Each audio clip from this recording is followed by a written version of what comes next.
a Agenda Social, un programa producido por estudiantes de cuarto año de la carrera de Periodismo de la Universidad de Concepción y realizado en nuestros propios estudios.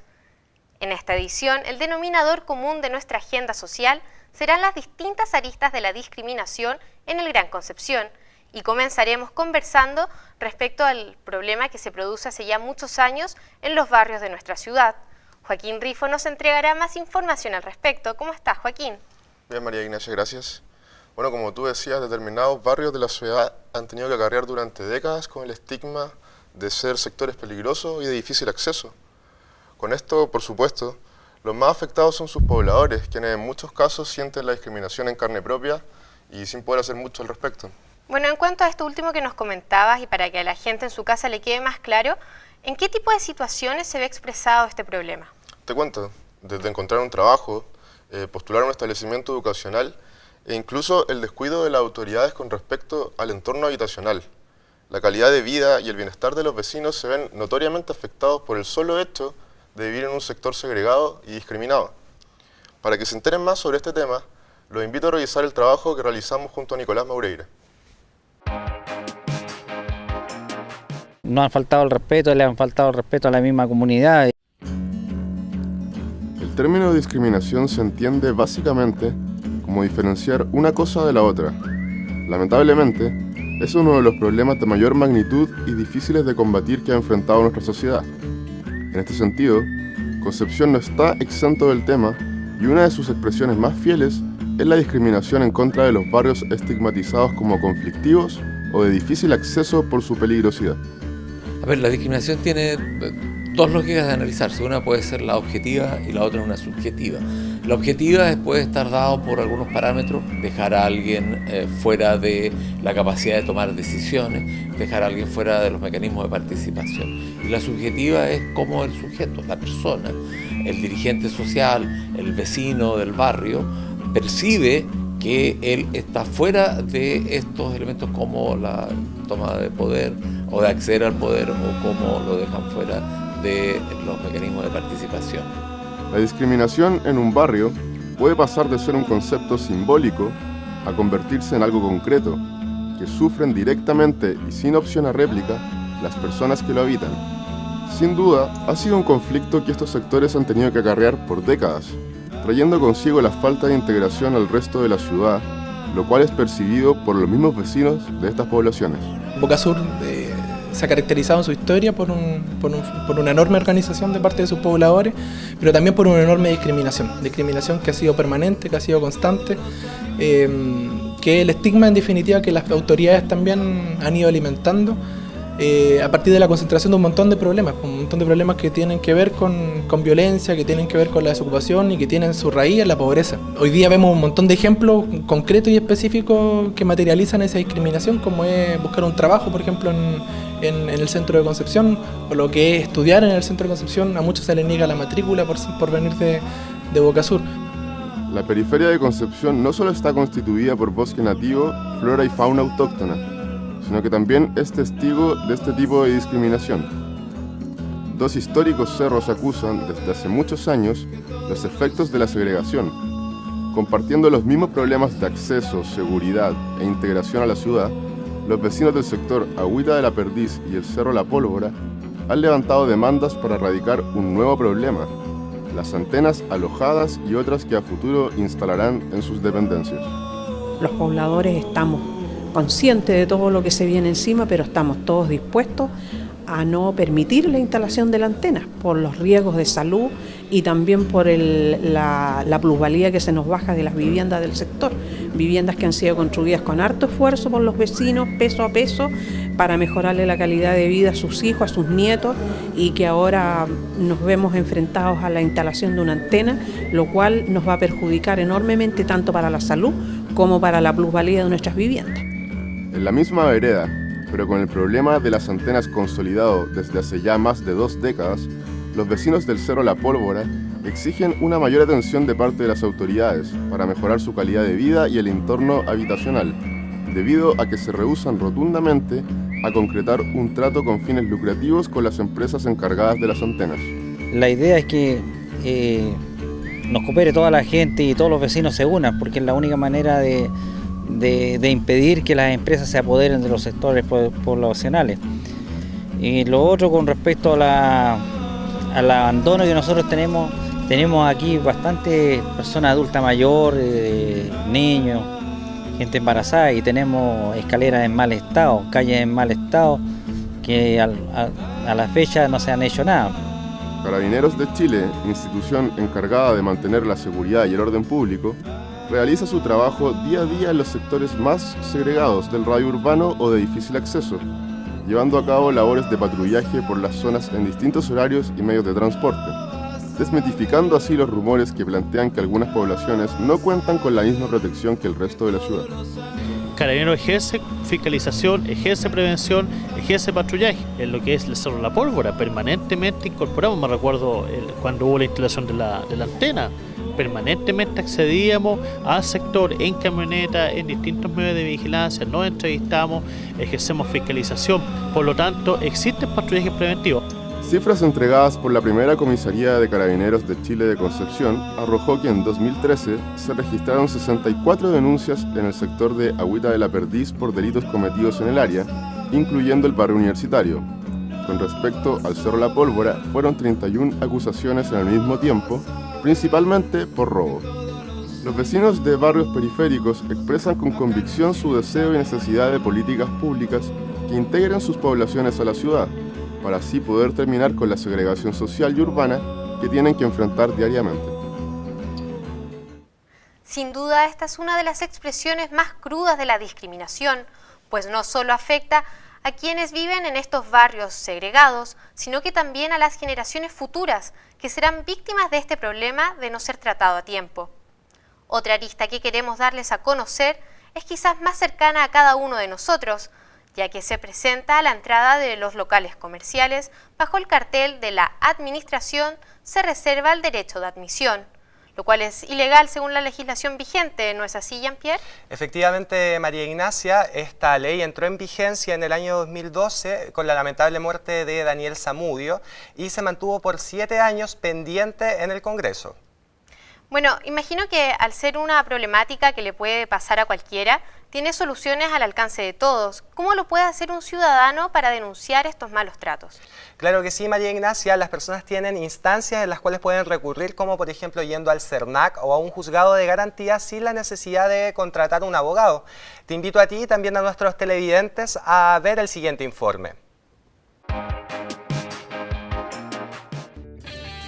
Se reserva el derecho a admisión. Con esta frase, los locales de Concepción creen tener el poder para determinar quiénes entran o no a sus recintos, situación que es ilegal tras la promulgación de la ley de antidiscriminación. Un local que es privado y que es administrado por un privado podría establecer algunas limitantes, pero podrá ser, por ejemplo, personas en evidente estado de ebriedad. Eso podría ser razonable que alguien impidiera la entrada para evitar una pelea, ¿no es cierto? Pero no podía establecerse como criterio el que la persona esté bien vestida o mal vestida, o que sea una persona alta o baja, o esa no podría ser la razón. En la medida que la razón no tenga fundamento razonable, es claramente o puede caer claramente en la categoría de discriminación de tipo arbitrario. Sin embargo, los garzones y funcionarios aseguran que es parte del trabajo excluir a quienes puedan poner en riesgo la seguridad y estatus del negocio. Sí existe un poco de discriminación en cuanto a la gente que viene, no va de parte mía, sino que es una política del trabajo que uno las tiene que acatar, pero por lo general es por la apariencia, sin tener que ver con sin tener que me hablen, ¿no es cierto? Pero si bien algunos que vienen en estado de ebriedad y tenemos que sacarlos por lo mismo. Con 22 años, la estudiante de traducción en inglés, Valentina Jerez, se ha visto afectada en reiteradas oportunidades debido a su orientación sexual, lo que la obliga a salir de los recintos a ella y su pareja en más de alguna ocasión. Bueno, la verdad es que yo viví una situación muy lamentable, fue muy incómodo. Hace aproximadamente un mes y medio, yo fui discriminada junto a mi pareja en un bar del barrio Estación. No nos echaron así, pero fue inmediatamente que pusieron malas caras, no nos querían atender bien y nos tuvimos que ir y fue súper injusto, no estábamos haciendo nada malo. Sofía Retamal es una estudiante de tercer año de Ingeniería de Recursos Naturales en la Universidad de Concepción. A ella le impidieron la entrada en una conocida discoteca de la ciudad por usar jeans rasgados. Resulta que llego allá y por andar con estos pantalones no me dejaron entrar. Me prohibieron la entrada, me dijeron que era así como con vestido, con falda. No me dejaron entrar por andar con estos jeans. Y resulta que a la semana siguiente, el día lunes, fui a poner una queja en el CERNAC por la situación, porque perdí plata de la entrada, perdí plata del pasaje, todo. Pues. Nos perdimos la fiesta con mis amigos. Entonces fui al CERNAC, hice la denuncia, pero me dijeron que faltaba prueba. Y yo no supe cómo conseguir pruebas sobre la situación. Sin embargo, muchas víctimas no denuncian estos hechos, por los que se desconocen cifras respecto a la discriminación producto de la reserva de admisión. Lo que va corrido del año 2014 y en el periodo del 2013, en esta dirección regional no se registraron reclamos asociados a algunas prácticas de discriminación en los mercados regionales. Nadie está ajeno de la privación de entrar a un local comercial. Son las experiencias personales las que determinan nuestras acciones. El cartel del derecho a admisión es un asunto que no es subjetivo, cada dueño verá quiénes son el público objetivo al cual está dirigido. Existen lugares en donde, por ejemplo, existe código de vestimenta. Me ha pasado a mí que en algún lugar no me han dejado entrar por ir con ropa deportiva o más sport, no formal, pero no tengo una opinión tan clara respecto a eso. O sea, si alguien no te deja entrar, no entráis nomás. La ley Zamudio permitió legislar y condenar aquellos actos en los que se discrimina sin razones fundadas, con multas que van desde las 5 hasta las 50 UTM.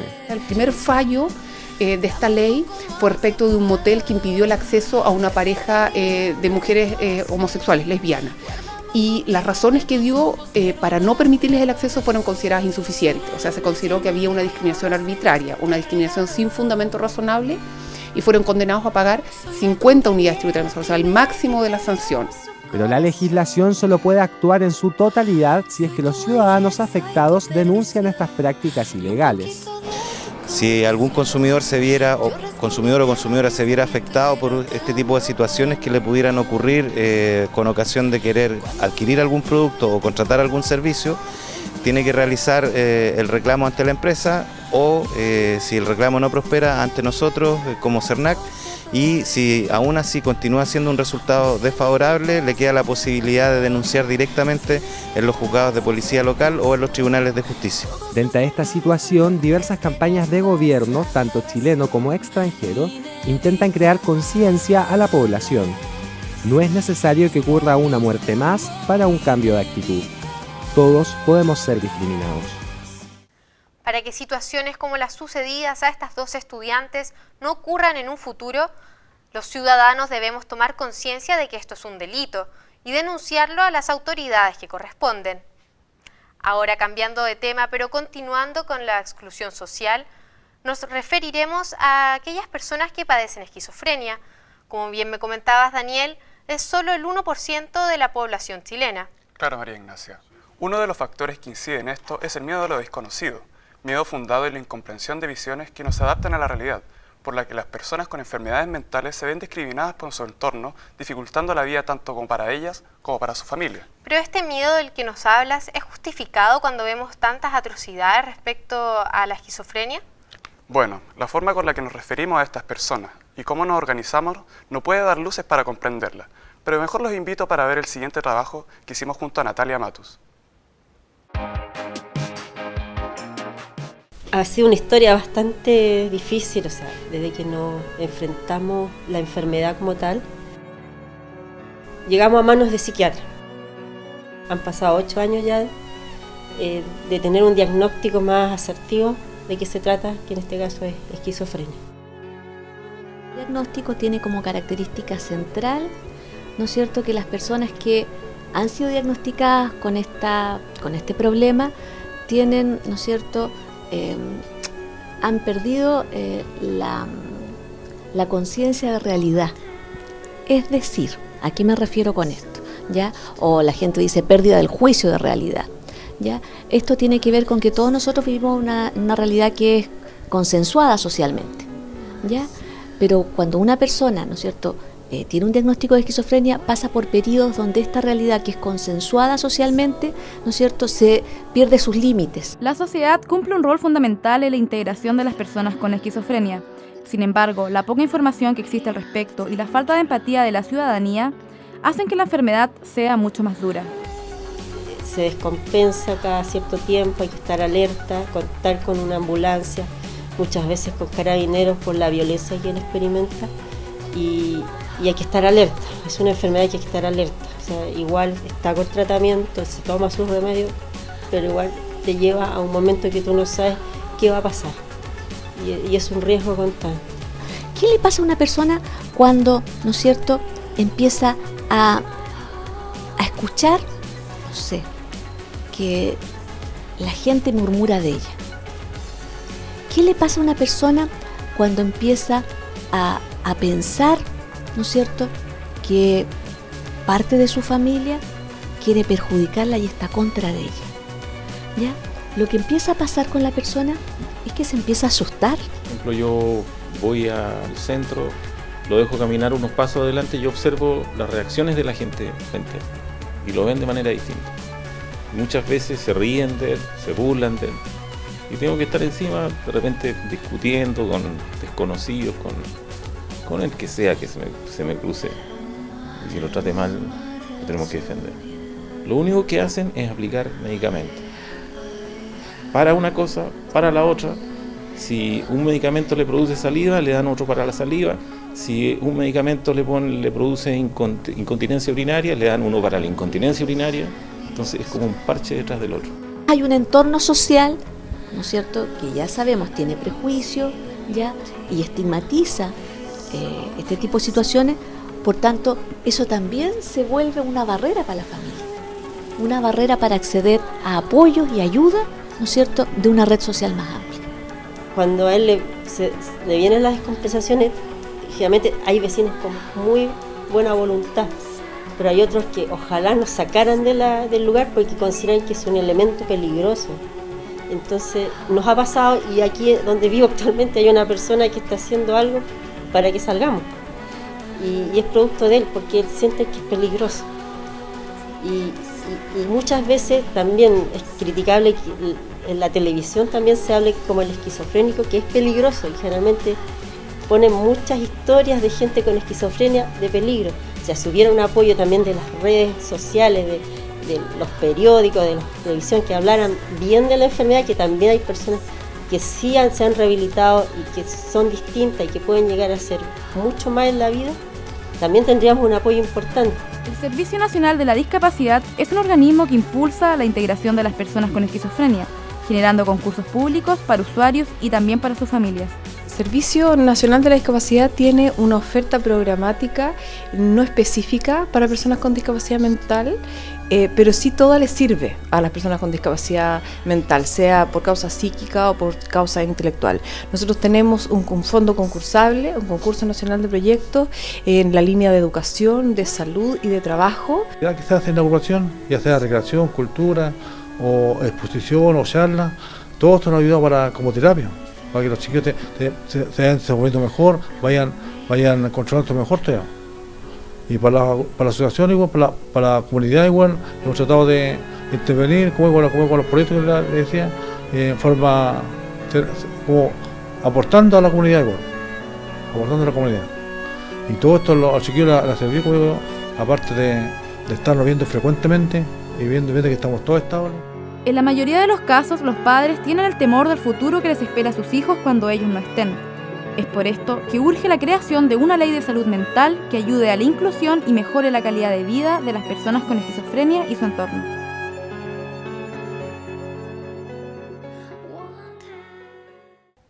Así es como estas personas también necesitan que la sociedad entienda sus características.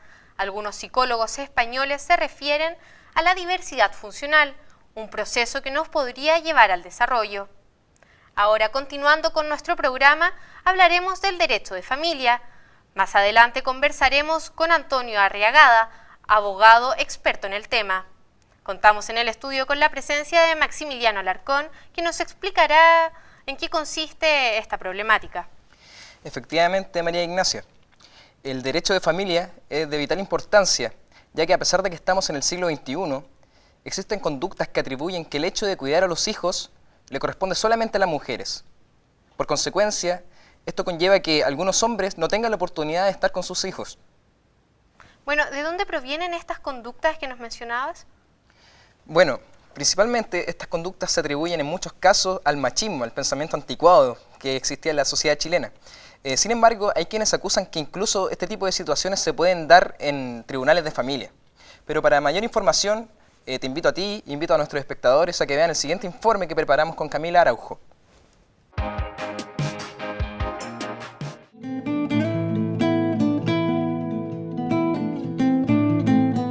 En el momento en que dos padres se separan, no cabe duda que los más perjudicados son los hijos. Pero las batallas legales por la tuición de los niños son frecuentes tras estas situaciones. Muchos padres acusan discriminación en tribunales de familia, lo que incluso ha motivado una gran cantidad de casos que denuncian las duras barreras que deben enfrentar para poder estar con sus pequeños. Y en muchas ocasiones te tocan o mediadoras, o abogados, o magistrados, que fácilmente no te creen. Creen que eres parte del gran bolso de papás que no pagan pensión y que no están ni ahí con su hijo. O sea, pusieron una orden de alejamiento por violencia psicológica, algo que no se investigó, a 180 metros de la casa, cambiaron los números de celular. Hay una evolución, existe un nuevo cambio en los papás, también como las mujeres, y ese es el punto que se tiene que ser valorado en cuanto a tribunales. Bajo fundamentos psicológicos, al momento de una separación no existen motivos para superponer a un hombre o a una mujer como el encargado del cuidado de un hijo, a menos que en casos específicos presenten deficiencias en su habilidad parental. No es que haya un cuidador mejor que el otro desde el punto de vista del rol. Ambos se complementan porque tienen formas de relacionarse, hablar, conductas, historias familiares que le permiten al niño crecer bien. Por lo tanto, pero también eso no significa ¿ya? Que pueden vivir niños con un hombre o con una mujer. Además de los argumentos psicológicos sobre parentalidad, las experiencias de vida de personas que se han criado solo con su padre también hablan de que un hombre puede hacerse cargo de un niño y que éste se desarrolle de manera íntegra. Mi papá siempre se preocupó de enseñarme a compartir, a ser solidario y igual me crió con harto amor. Los papás igual son capaces de dar amor. Igual creo que las dos figuras son necesarias.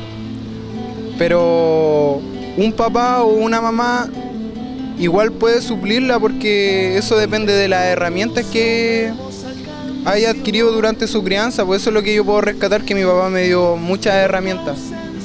Y esas me han servido como para yo traspasárselas a mi hijo. El Poder Judicial dispone de los centros de mediación como instancia para evitar los largos y desgastantes juicios. Es una oportunidad para el diálogo entre padres. Sin embargo, de no llegar a acuerdo, es finalmente la justicia quien determina el destino del menor. El objetivo de la mediación ya es dialogar, conversar y que la gente se empodere y que se dé cuenta que la problemática que tienen, quienes la provocaron, de 100 casos que llegan aquí, por decir, con gente que viene del IVA o llegan ambos, yo te diría que el 80% se resuelve en forma, digamos, ya adecuada, conductiva y beneficiosamente, obviamente, para ambas partes. La dificultad para ver a sus hijos ha significado que algunos padres lleguen al suicidio. En el estudio conversaremos con un especialista jurídico para conocer si la discriminación nace desde nuestras leyes o desde nuestros prejuicios como sociedad. Tal como les adelantábamos y tras conocer algunos detalles del derecho de familia, nos encontramos en el estudio con Antonio Arriagada, quien es abogado de la Universidad de Concepción y candidato a magíster en Derecho de Familia. Bienvenido al programa. Bueno, cuéntenos en su experiencia, ¿cómo ve la realidad de un padre cuando quiere, a través del medio legal, poder estar con su hijo? A ver, cuando un padre llega a mi oficina para entablar una demanda, para poder visitar, mejor dicho, al hijo, o para poder tener la tuición o cuidado personal del hijo, generalmente va con demasiadas aprensiones, puesto que piensa de que hay mucha discriminación en los tribunales hacia los hombres en general. El tema de la discriminación es un tema más social, es un tema más coyuntural, es un tema del vecino me dijo, el amigo me dijo, mi padre me dijo. Pero en la práctica, los tribunales de familia van por el interés superior del menor. Entonces, en el marco legal no existe diferenciación tanto para el padre o la madre. No, en absoluto, todo lo contrario. Ambos pueden tener al hijo. Es más, en la misma consejeros técnicos, en un caso de visitas, fomentan a que el padre pueda ver al hijo. Bueno, entonces, por favor, ¿nos podría explicar el problema que existía en el marco legal anterior y la razón por la que se crea este nuevo marco legal, la ley aprobada por el expresidente Sebastián Piñera el pasado 16 de junio? La ley en sí es mala. Esta ley es una ley populista, si bien y muy elitista. La ley 20.680 es, confunde cuidado personal con residencia del menor. ¿Podría explayarse un poco más en para que la gente entienda en su casa a qué se refiere? Confunde el cuidado personal pensando de que cuidado personal es donde vive el menor, con quien vive el menor. Y el cuidado personal no es con quien vive el menor. El cuidado personal es con quien vive el menor, pero donde estudia el menor, quien toma la decisión de la religión que va a seguir el menor, a qué médico va a asistir, con quién se va a relacionar. Esta ley deja muchas falencias, deja muchas fallas en nuestro sistema jurídico. Y a su juicio, como experto en este tema, ¿qué son las cosas que se deberían mejorar? ¿De qué manera se podrían mejorar estas leyes? Honestamente, la ley 20.680 hay que derogarla y hacerla de nuevo. ¿Por qué? Porque es una norma demasiado elitista. A ver, el cuidado personal compartido, lo voy a explicar un poco en un breve tiempo, parte de la base de que ambos padres están de acuerdo para tener en común el cuidado personal del hijo. Partamos de esa base. Sin embargo, esto se daría bien si el papá viviera en Talcahuano y la mamá en Concepción. Si el papá viviera en Coronel, la mamá en Lota, o dentro de la misma zona urbana. Pero ¿qué pasa si el papá vive en Punta Arenas y la mamá vive en Arica? ¿Cómo se debe enfrentar la separación de los padres para proteger a este menor en su cuidado? Siempre se tiene que propender a que los hijos estén bien, a que los hijos puedan desarrollarse plenamente. Por eso te vuelvo a repetir, hay clientes que llegan a mi oficina y que yo me saco el sombrero, puesto que se están separando y me dicen, queremos un divorcio pero tenemos todo regulado, alimentos, visita, cuidado personal. Claro. Y hay otros clientes que llegan a mi oficina y me dicen, no, es que yo quiero más plata por pensión de alimentos, yo quiero más, yo quiero que el niño se quede conmigo y que no lo pueda ver él. Entonces, la forma como enfrentar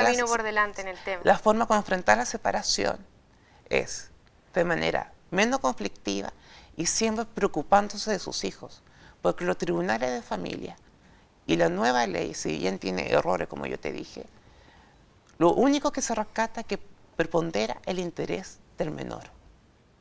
Eso te puedo decir con respecto a eso. Perfecto. Muchas gracias por acompañarnos en este diálogo y aclararle a la gente en sus casas sobre el derecho de familia. Y así hemos conocido nuevos antecedentes sobre esta problemática social que afecta a muchas familias chilenas, padres, madres y por supuesto los niños, que suelen ser los que más sufren.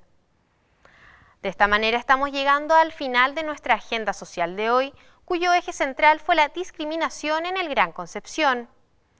Recordemos que este es un programa producido por estudiantes de cuarto año de la carrera de Periodismo de la Universidad de Concepción y realizado en los estudios de nuestra carrera. Nos encontramos en una próxima edición de Agenda Social.